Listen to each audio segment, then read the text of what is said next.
Praise the Lord. ದೇವರ ನಾಮಕ್ಕೆ ಸ್ತೋತ್ರವಾಗಲಿ. This week is a wonderful week. ಈ ವಾರ ಒಂದು ಅದ್ಭುತವಾದ ವಾರ. Yesterday, actually, we celebrated my son's birthday. ನಿನ್ನೆ ದಿನ ನನ್ನ ಮಗನ ಒಂದು ಹುಟ್ಟುಹಬ್ಬವನ್ನು ನಾವು ಆಚರಿಸಿದೆವು. That's why the setup is like that only. ಅದಕ್ಕೋಸ್ಕರನೇ ಈ ರೀತಿಯಾಗಿದೆ. Today is a worship day. ಈ ದಿನ ಆರಾಧಿಸುವ ದಿನ. My heart felt that this setting ought to be like that only. ನಾನು ನನ್ನ ಹೃದಯವು ಅನ್ನಿಸಿತು ಈ ಸೆಟ್ಟಿಂಗ್ ಹೀಗೆ ಇರಲಿ ಎಂಬುದಾಗಿ. You know why? ಯಾಕೆ ಗೊತ್ತಾ? There is a happy ಎಂಬುದಾಗಿದೆ and there is a birthday. Birthday ಎಂಬುದಾಗಿದೆ. There is happy ends why? Happy why ಅಲ್ಲಿಂದ ಎಂಡ್ ಆಗುತ್ತದೆ. Birthday ends with why? Birthday ಎಂಬುದಾಗಿಯೂ ವೈ ಅಲ್ಲಿಂದ ಎಂಡ್ ಆಗುತ್ತದೆ. Every time a man is happy means why? ಯಾವಾಗಲೂ ಮನುಷ್ಯನು ಸಂತೋಷವಾಗಿದ್ದರೆ ಯಾಕೆ ಸಂತೋಷವಾಗಿದ್ದಾರೆ? Why you want to be happy? ಯಾಕೆ ನೀನು ಸಂತೋಷವಾಗಿರಬೇಕು? Which way we want to happy?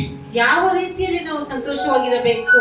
So we'll feel that happy is eternally or happy is temporary. ನಾವು ಅಂದ್ಕೊಳ್ಳುತ್ತೇವೆ ಆ ಸಂತೋಷವು ಶಾಶ್ವತವಾದ ಸಂತೋಷವ ಇಲ್ಲ ತಾತ್ಕಾಲಿಕವಾದ ಸಂತೋಷವ? All the time we feel that the happy is permanent. No, it is temporary. ಎಲ್ಲಾ ಸಮಯ ನಾವು ಅಂದುಕೊಳ್ಳುತ್ತೇವೆ ಆ ಸಂತೋಷ ಶಾಶ್ವತವಾಗಿರುತ್ತದೆ ಎಂಬುದಾಗಿ. ಇಲ್ಲ, ಶಾಶ್ವತವಲ್ಲ. The man of Bible, the hero of Bible, one disciple is there. His name is called Paul, Apostle Paul. ಸತ್ಯವೇದದಲ್ಲಿ ಒಬ್ಬ ಶಿಷ್ಯರ ಹೆಸರಿದೆ, ಆತನ ಹೆಸರು ಪೌಲನು. He was happy. ಪೌಲನು ಸಂತೋಷವಾಗಿದ್ದರು. Why you know? ಯಾಕೆ ಗೊತ್ತಾ? He is writing letters to the churches. ಸಭೆಗಳಿಗೆ ಆತನು ಪತ್ರಿಕೆಗಳನ್ನು ಬರೆಯುತ್ತಿದ್ದರು. He was revealing the word of God from the Lord. ಆತನು ದೇವರಿಂದ ಬಂದ ವಾಕ್ಯವನ್ನು ಆ ಸಭೆಗಳಿಗೆ ಬರೆಯುತ್ತಿದ್ದರು. So he was happy. ಅದಕ್ಕೋಸ್ಕರ ಆತನು ಸಂತೋಷವಾಗಿದ್ದನು. He was edifying the churches. ಸಭೆಗಳನ್ನು ಒಂದು ವಾಕ್ಯದ ಮುಖಾಂತರವಾಗಿ ಬಲಪಡಿಸುತ್ತಿದ್ದರು. He was teaching them holiness. ಒಂದು ಪರಿಶುದ್ಧತೆಯನ್ನು ಕಲಿಸಿಕೊಡುತ್ತಿದ್ದರು. He was teaching them a wonderful blessing how to be live. ಅದ್ಭುತವಾಗಿ ನಾವು ಯಾವ ರೀತಿಯಲ್ಲಿ ಜೀವಿಸಬೇಕು ಎಂಬುದಾಗಿ ಆಶೀರ್ವಾದಕರವಾದ ಒಂದು ಮಾತುಗಳನ್ನು ಕಲಿಸಿಕೊಡುತ್ತಿದ್ದರು. So he was happy. ಅದಕ್ಕೋಸ್ಕರನೇ ಪೌಲನು ಸಂತೋಷವಾಗಿದ್ದನು. The happy will gives an end the why. Happy ಎಂಬ ಒಂದು ಪದ ವೈ ಇಂದ ಎಂಡ್ ಆಗುತ್ತದೆ. Hallelujah. Hallelujah. If you are happy, why you are happy? ನೀನು ಸಂತೋಷವಾಗಿದ್ದರೆ ಯಾಕೆ ನೀನು ಸಂತೋಷವಾಗಿದ್ದೀಯಾ? Anytime you question yourself, ನಿನ್ನನ್ನು ನೀನು ಪ್ರಶ್ನೆ ಮಾಡಿಕೊಂಡಿದ್ದೀಯಾ? many times they'll feel to take something, when they receive they'll be happy. ಅನೇಕ ಸರಿ ನಾವು ಏನೋ ಒಂದು ಕೊಂಡುಕೊಳ್ಳಬೇಕೆಂದು ಅಂದುಕೊಳ್ಳುತ್ತೇವೆ, ಅದು ಕೊಂಡುಕೊಂಡ ನಂತರ ನಾವು ಸಂತೋಷವಾಗುತ್ತೇವೆ. After that happy, ಆ ಸಂತೋಷದ ನಂತರ you'll never be happy. ತಿರುಗಿ ಸಂತೋಷವಾಗಿರುವುದಿಲ್ಲ. Because whatever you kept in your bank, ಏನು ಬ್ಯಾಂಕ್ ಅಲ್ಲಿ ಇಟ್ಟಿದ್ದೀಯೋ it is went away, but the product came. The product only for few minutes you enjoy. ಆ ಹಣವನ್ನು ಕೊಟ್ಟು ನೀನು ಅದನ್ನು ಕೊಂಡುಕೊಂಡ ಮೇಲೆ ಸ್ವಲ್ಪ ಸಮಯ ಅಷ್ಟೇ ನೀನು ಸಂತೋಷವಾಗಿದ್ದೆ. After that what will happen? ಆಮೇಲೆ ಏನಾಯ್ತು? That where that will happiness went. ಆ ಸಂತೋಷ ಎಲ್ಲಿ ಹೋಯಿತು? That's why the Paul is saying, rejoice in the Lord. Again you rejoice in the Lord. ಅದಕ್ಕೋಸ್ಕರನೇ ಪೌಲನು ಹೇಳುತ್ತಿದ್ದಾನೆ, ಸಂತೋಷಿಸು, ನೀನು ತಿರುಗಿ ಹೇಳುತ್ತೇನೆ, ಕರ್ತನಲ್ಲಿ ಸಂತೋಷಿಸು. When we happy in the presence of God, when we rejoice in the Lord, in the Lord we never lack anything. The happiness will continues. ನಾವು ಯಾವಾಗ ಕರ್ತನಲ್ಲಿ ಸಂತೋಷಿಸುತ್ತೇವೋ ಆ ಸಂತೋಷವು ಶಾಶ್ವತವಾಗಿರುತ್ತದೆ. And one more thing, when we enter into the Lord's presence, what we'll get? We'll get the salvation of the Lord Jesus Christ. ನಾವು ಯಾವಾಗ ದೇವರ ಸನ್ನಿಧಿಯೊಳಗೆ ಪ್ರವೇಶಿಸುತ್ತೇವೆ ನಮಗೆ ಏನು ಸಿಗುತ್ತದೆ? ರಕ್ಷಣೆ ಸಿಗುತ್ತದೆ. It is the greatest happiness in the who was received as a personal savior, Jesus Christ. ಯೇಸು ಸ್ವಾಮಿಯನ್ನು ಯಾರು ಅಂಗೀಕರಿಸುತ್ತಾರೋ ಅವರಿಗೆ ಒಂದು ದೊಡ್ಡ ಸಂತೋಷ. That's why happy the ends why your life. I question you, why you are happy today? Happy ಎನ್ನುವ ಪದ ವೈಯಲ್ಲಿಂದ end ಆಗುತ್ತದೆ. ಅದಕ್ಕೋಸ್ಕರ ನಾನು ಪ್ರಶ್ನಿಸುತ್ತೇನೆ, ವೈ, ಯಾಕೆ ನೀನು ಸಂತೋಷವಾಗಿದ್ದೀಯಾ? Anytime you question yourself, ನಿನ್ನನ್ನು ನೀನು ಪ್ರಶ್ನೆ ಮಾಡಿಕೊಂಡಿದ್ದೀಯಾ? whatever your heart desires, when you receive, that time only you will be happy. ನಿನ್ನ ಹೃದಯದಲ್ಲಿ ಏನೇನು ಆಸೆ ಇರುತ್ತದೋ ಅದನ್ನು ಹೊಂದಿಕೊಂಡ ಮೇಲೆ ನೀನು ಸಂತೋಷವಾಗಿರುತ್ತೀಯಾ? It is not a real happy, it is a temporary happy. ಅದು ಶಾಶ್ವತವಾದ ಸಂತೋಷವಲ್ಲ, ಅದು ತಾತ್ಕಾಲಿಕವಾದ But Santhosh. what is the everlasting happy? ಶಾಶ್ವತವಾದ ಸಂತೋಷ ಯಾವುದು? It is the salvation of the Lord Jesus Christ. ದೇವರು ಕೊಟ್ಟಿರುವ, ಯೇಸು ಸ್ವಾಮಿ ಕೊಟ್ಟಿರುವ ರಕ್ಷಣೆಯೇ ನಮಗೆ ನಿರಂತರವಾದ Again we Santhosh. see birthday. ತಿರುಗಿ ನಾವು ನೋಡುತ್ತೇವೆ ಬರ್ತಡೇ ಎಂಬುದು ಸಹ. There is also question why. ತಿರುಗಿ ಲಾಸ್ಟ್ ಅಲ್ಲಿ ವೈ ಎಂಬುದಾಗಿ ಒಂದು ಪದ ಇದೆ. Why you born in this earth? ಯಾಕೆ ನೀನು ಈ ಭೂಮಿಯ ಮೇಲೆ ಜನಿಸಿದ್ದೀ? You anytime you question yourself. ನಿನ್ನನ್ನು ನೀನು ಪ್ರಶ್ನೆ ಮಾಡಿಕೊಂಡಿದ್ದೀಯಾ? I am being a good husband. ನಾನು ಒಳ್ಳೆ ಗಂಡನಾಗಿರಬೇಕು. I want to be a good parent. ನಾನು ಒಳ್ಳೆ ಪೋಷಕರಾಗಿರಬೇಕು. I want to be a good father. ಒಳ್ಳೆ ತಂದೆಯಾಗಿರಬೇಕು. I want to be a good pastor. ಒಳ್ಳೆ ಬೋಧಕನಾಗಿರಬೇಕು. Is it what the Bible says? Why you born in this earth? ಸತ್ಯವೇದ ಈ ರೀತಿಯಾಗಿ ಹೇಳುತ್ತದಾ? ಇದಕ್ಕೋಸ್ಕರ ನೀನು ಭೂಮಿಯ ಮೇಲೆ ಜನಿಸಿದ್ದೀಯಾ The ಎಂಬುದಾಗಿ. greatest promise from the Lord, what He given you, you know the authority. ಕರ್ತನಿಂದ ಒಂದು ದೊಡ್ಡ ವಾಗ್ದಾನ ಏನು ಗೊತ್ತಾ ನಿಮಗೆ ಕೊಟ್ಟಿರುವುದು? God has given dominion all this earth. ಭೂಮಿಯನ್ನೇ ಆಳ್ವಿಕೆ ಮಾಡುವ ಒಂದು ಅಧಿಕಾರವು ನಿನ್ನ ಕೈ ಕರಗಳಲ್ಲಿ God ಕೊಟ್ಟಿದ್ದಾನೆ. called in His precious name by your name, and He said, dominion all this earth. ದೇವರು ನಿನ್ನನ್ನು ಹೆಸರಿಟ್ಟು ಕರೆದು ಈ ಭೂಮಿಯನ್ನೇ ಆಳ್ವಿಕೆ ಮಾಡು ಎಂಬುದಾಗಿ ನಿನಗೆ He is ಅಧಿಕಾರವನ್ನು given ಕೊಟ್ಟಿದ್ದಾರೆ. birth and is given authority to dominion all this earth. ಆತನು ಒಂದು ಜನ್ಮವನ್ನು ಕೊಟ್ಟು ಅದೇ ರೀತಿಯಾಗಿ ಈ ಭೂಮಿಯನ್ನು ಆಳ್ವಿಕೆ ಮಾಡು ಎಂಬುದಾಗಿ ನಿನಗೆ ಅಧಿಕಾರವನ್ನು ಕೊಟ್ಟಿದ್ದಾರೆ. But why you born? ಯಾಕೆ ನೀನು ಹುಟ್ಟಿದ್ದೀಯಾ? What are you for living? ಯಾವುದಕ್ಕೋಸ್ಕರ ನೀನು ಜೀವಿಸುತ್ತಿದ್ದೀಯಾ? You are not ordinary from Lord. Lord has a great plan about your life. ನೀನು ಸಾಧಾರಣ ಮನುಷ್ಯನಲ್ಲ. ದೇವರು ನಿನ್ನ ಒಂದು ಮೇಲೆ ಒಂದು ದೊಡ್ಡ ಒಂದು ಪ್ಲಾನ್ ಇದೆ. Hallelujah. Hallelujah. So this is a meaning today I want to share with you. ಇದೇ ನಾನು ಈ ನಿಮ್ಮ ಜೊತೆ ಹಂಚಿಕೊಳ್ಳಲು So you are ಇಷ್ಟಪಡುತ್ತೇನೆ. happy with your birthday? ನಿನ್ನ ಒಂದು ಜನ್ಮದಿನದ ಬಗ್ಗೆ ನೀನು ಸಂತೋಷಿಸುತ್ತೀಯಾ? See, in Christ, birth is very important. ಕ್ರಿಸ್ತನಲ್ಲಿ ಜನ್ಮಿಸುವುದು ತುಂಬಾ ಮುಖ್ಯವಾದದ್ದು. My uncle was always 24/7. You will just shake him. He will tell his testimony alone. ನಮ್ಮ ಅಂಕಲ್ಗೆ ನೀವು ಜಸ್ಟ್ ಅವರಿಗೆ ಶೇಕ್ ಮಾಡಿದ್ರೆ ಸಾಕು, ಅವರ ಒಂದು ಸಾಕ್ಷಿಯ ಜೀವಿತವನ್ನು ಹೇಳುತ್ತಾನೆ ಇರುತ್ತಾರೆ. 24/7 you ask him, he will do it. ನೀನು 24 ಗಂಟೆಗಳ ಕಾಲ ಕೇಳು, ನೀನು ಹೇಳುತ್ತಾನೆ. He never shame for that. ಅದಕ್ಕೋಸ್ಕರ ಆತನು ನಾಚಿಕೆ ಪಡುವುದಿಲ್ಲ. Because what has Lord done in his life, he never forget to say about that thing. ಯಾಕಂದ್ರೆ ಆತನ ಜೀವಿತದಲ್ಲಿ ದೇವರು ಮಾಡಿರುವ, ಕರ್ತನು ಮಾಡಿರುವ ಕಾರ್ಯಗಳನ್ನು ಆತನು ಹಂಚಿಕೊಳ್ಳಲು ನಾಚಿಕೆ ಪಡುವುದಿಲ್ಲ. He ಮತ್ತು boast up about Lord Jesus Christ. ಯೇಸು ಸ್ವಾಮಿಯನ್ನು ಅವರು ಉನ್ನತ ಸ್ಥಿತಿಗೆ ತರುತ್ತಾರೆ. He loves to he want to share that happiness of birth of Lord Jesus Christ. ಯೇಸು ಸ್ವಾಮಿಯ ಒಂದು ಹುಟ್ಟುವಿಕೆಯನ್ನು ಆತನು ಹಂಚಿಕೊಳ್ಳಲು ಇಷ್ಟಪಡುತ್ತಾರೆ. When Jesus will born in you, ನಿನ್ನಲ್ಲಿ ಯಾವಾಗ ಯೇಸು ಸ್ವಾಮಿ ಹುಟ್ಟುತ್ತಾರೋ automatically your life became a new born again life. ನಿನ್ನ ಜೀವನ ಒಂದು ನೂತನವಾದ ಜೀವನವಾಗುತ್ತದೆ. Hallelujah, new born. ಹೊಸದಾಗಿ ಹುಟ್ಟುತ್ತೀಯಾ? Hallelujah. Hallelujah. When you born newly, your lifestyle will completely changed. ನೀನು ಹೊಸದಾಗಿ ಹುಟ್ಟಿದ ನಂತರ ನಿನ್ನ ಲೈಫ್ ಸ್ಟೈಲ್ ಚೇಂಜ್ ಆಗುತ್ತದೆ. The Saint Paul was teaching about Ephesians. ಪೌಲನು ಎಫೆಸಿಯರಿಗೆ ಅವರು ಕಲಿಸಿಕೊಡುತ್ತಿದ್ದರು. A third chapter verses 14th we can see. 3ನೇ ಅಧ್ಯಾಯ 14ನೇ ವಚನ.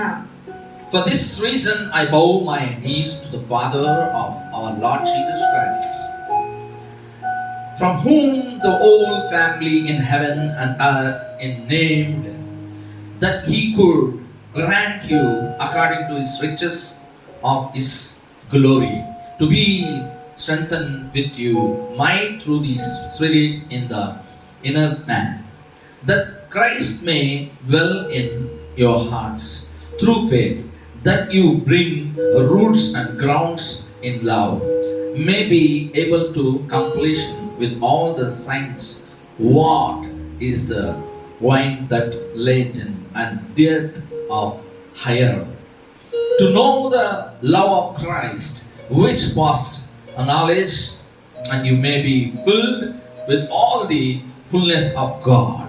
Amen. ಪೌಲನು ಎಫೆಸದವರಿಗೆ ಬರೆದ ಪತ್ರಿಕೆ 3ನೇ ಅಧ್ಯಾಯ 14ನೇ ವಚನ.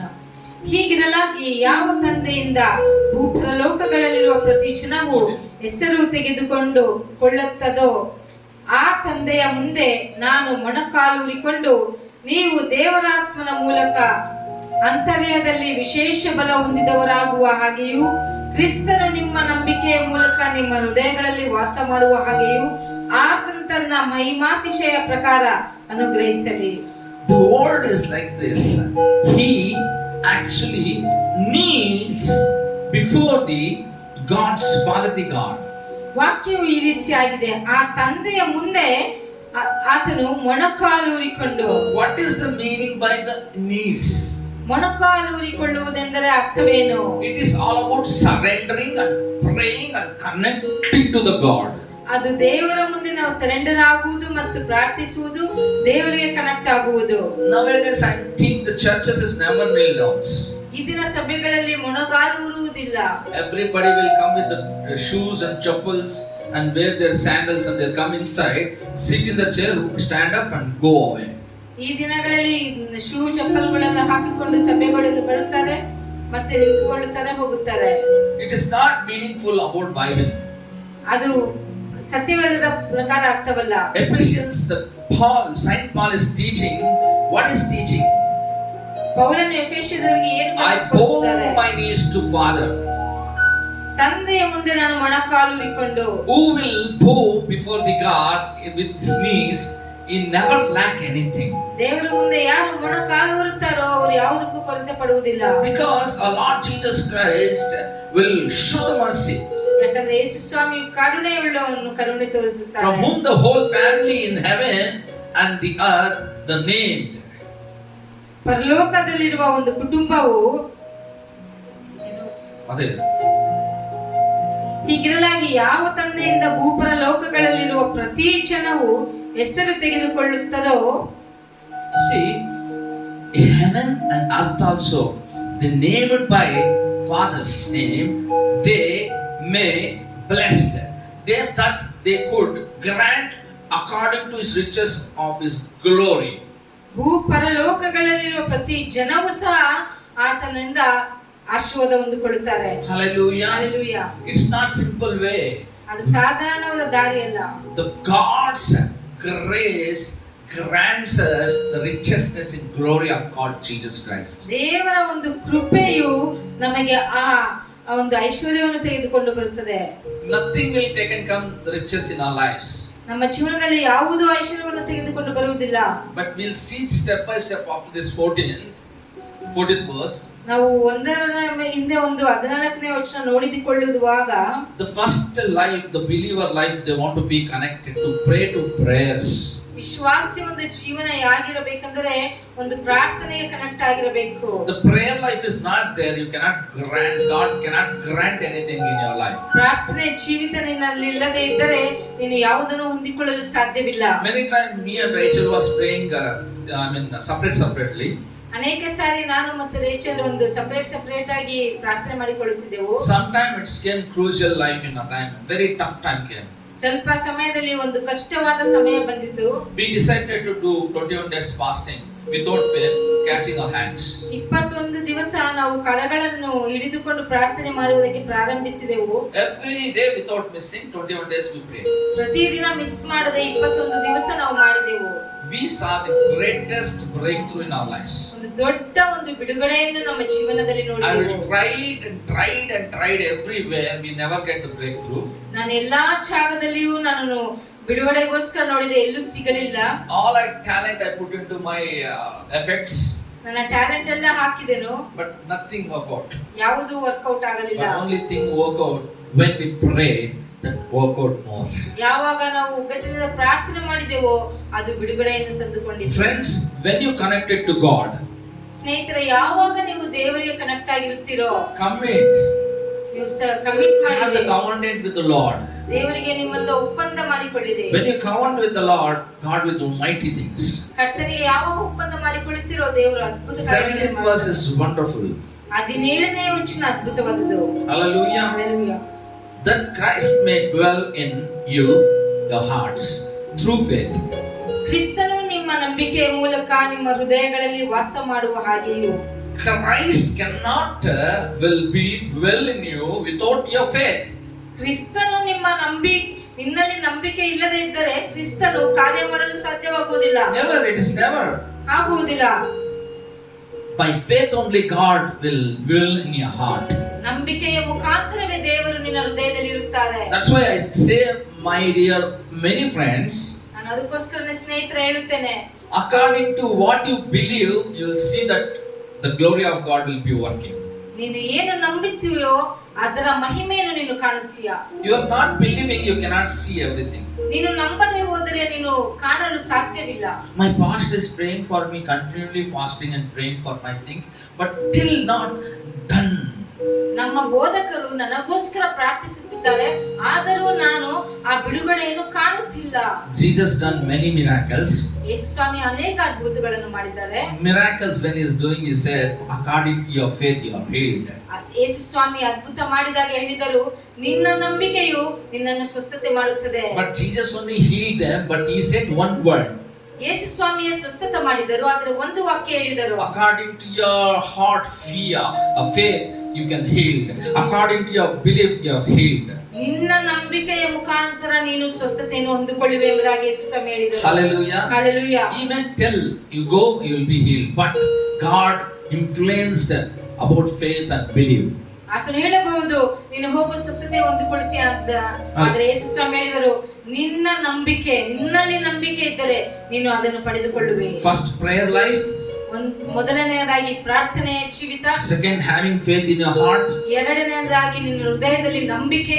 Third, what we can receive. ಮೂರನೆಯದು ಯಾವುದು ಪಡೆದುಕೊಳ್ಳುವುದು. 19th verse we can see. 19ನೇ ವಚನವನ್ನು ನಾವು ನೋಡಿಕೊಳ್ಳುತ್ತೇವೆ. What did it say? To know the love of Christ, which passes knowledge, that you may be filled with all the fullness of God.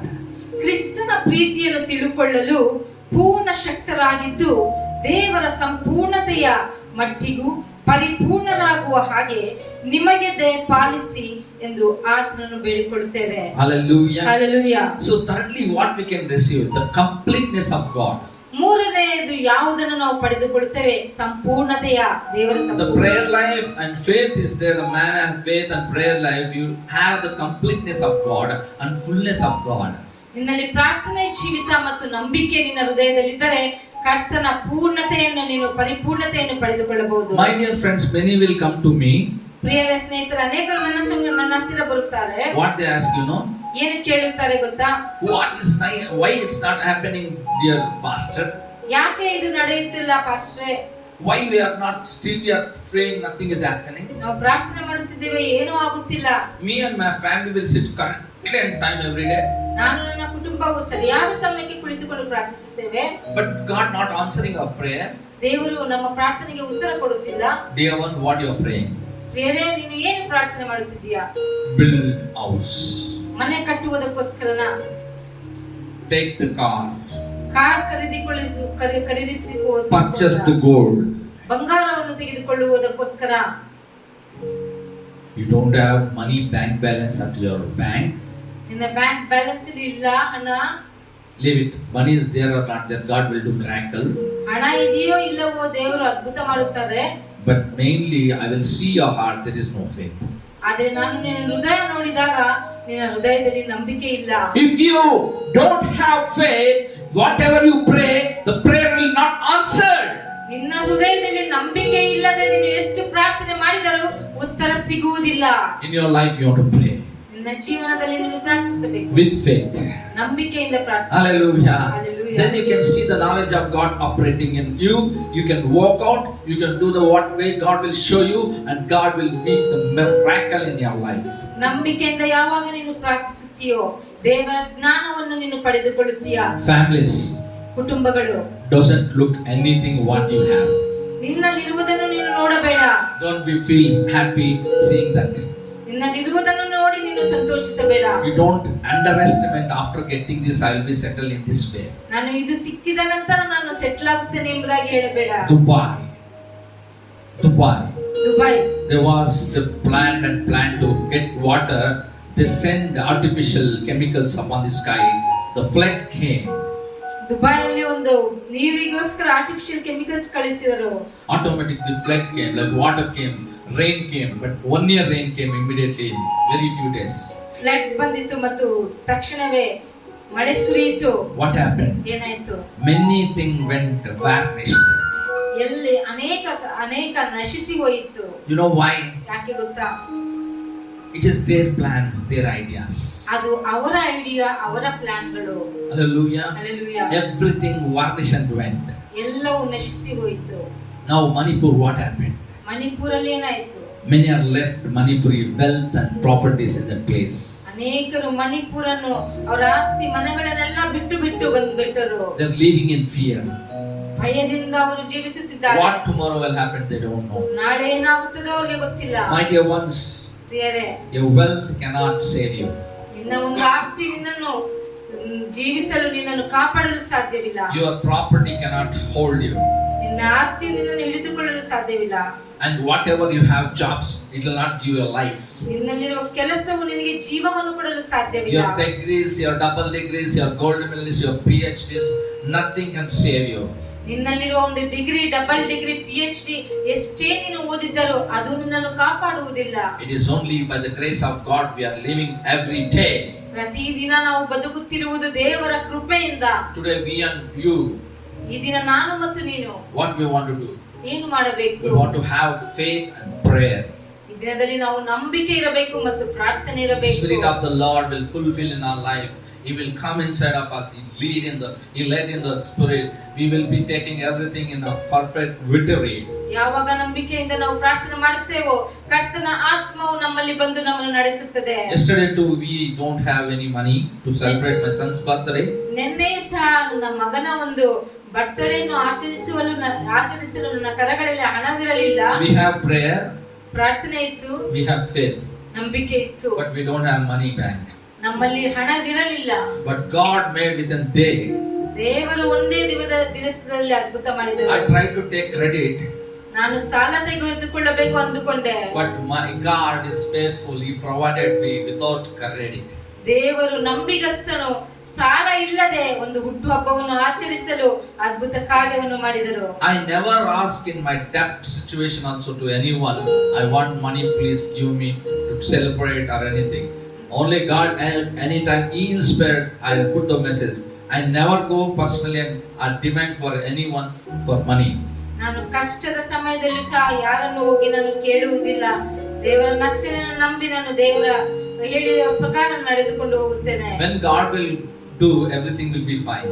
ದೇವರು ಮಾಡುವಾಗ ಅದು ಸರಿಯಾಗಿರುತ್ತದೆ. It is all not but my power, not but my power and strength, but it's all about the Spirit of the Lord. ದೇವರ ಒಂದು ಆತ್ಮದಿಂದಲೇ ಇದೆಲ್ಲ ನಡೆಯಿತು, ನನ್ನ ಶಕ್ತಿಯಿಂದಲ್ಲ. But so why I am giving this testimonies to your lives, you know? ಯಾಕೆ ಗೊತ್ತಾ ನಾನು ಈ ಒಂದು ಸಾಕ್ಷಿಯನ್ನು ನಿಮ್ಮ ಜೀವನದಲ್ಲಿ ಹೇಳುತ್ತಿದ್ದೇನೆ? You too can do, pray, you can receive. ನೀನು ಸಹ ಪ್ರಾರ್ಥನೆ ಮಾಡಿ ನಂಬಿಕೆಯಿಂದ ಪಡೆದುಕೊಳ್ಳಬಹುದು. Your prayer don't want to show up anyone. ನಿನ್ನ ಪ್ರಾರ್ಥನೆಯು ಎಲ್ಲರಿಗೂ ಕೇಳಿಸಿಕೊಳ್ಳುವ ಹಾಗೆ ನೀನು ಪ್ರಾರ್ಥನೆ ಮಾಡಬೇಕಾಗಿಲ್ಲ. Your prayer, need of prayer, secret room. ಒಂದು ರಹಸ್ಯವಾದ ಕೊಠಡಿನಲ್ಲಿ ದೇವರನ್ನು ನೀನು ಪ್ರಾರ್ಥಿಸು. Not even your needs, no, your wife also. ನಿನ್ನ ಹೆಂಡತಿಗೂ ಸಹ ಗೊತ್ತಾಗಬಾರದು. Your needs, what are your needs? ಏನೆಲ್ಲ ನಿನಗೆ ಬೇಕು? Only Father, Heavenly Father want to know your needs. ಪರಲೋಕದ ತಂದೆಯೇ ನಿನ್ನ ಅಗತ್ಯಗಳನ್ನು ತಿಳಿದುಕೊಳ್ಳಬೇಕು. Then what happens? ಆಮೇಲೆ ಏನಾಗುತ್ತದೆ? Secretly you pray to Heavenly Fathers. Heavenly Father will send His angels secretly and provide all your needs according to His glory and riches in Christ Jesus. ನೀನು ರಹಸ್ಯವಾಗಿ ಪರಲೋಕದಲ್ಲಿರುವ ತಂದೆ ಹತ್ರ ನೀನು ನಂಬಿಕೆಯಿಂದ ಪ್ರಾರ್ಥಿಸಿದಾಗ ಆತನ ದೇವದೂತರನ್ನು ಕಳುಹಿಸಿ ನಿನ್ನ ಅಗತ್ಯಗಳನ್ನೆಲ್ಲ ಪೂರೈಸುವನು. Today what I am, who I am. ಈ ದಿನ ನಾನು ಏನಾಗಿದ್ದೇನೆ, ಯಾರು ನಾನು? It is only by Jesus Christ. ಯೇಸು ಸ್ವಾಮಿಯ ಕೃಪೆ ಅಷ್ಟೇ. I don't never say my father is like that, my mother is like that, our family is giving family, our family is feeding family. I don't know anything.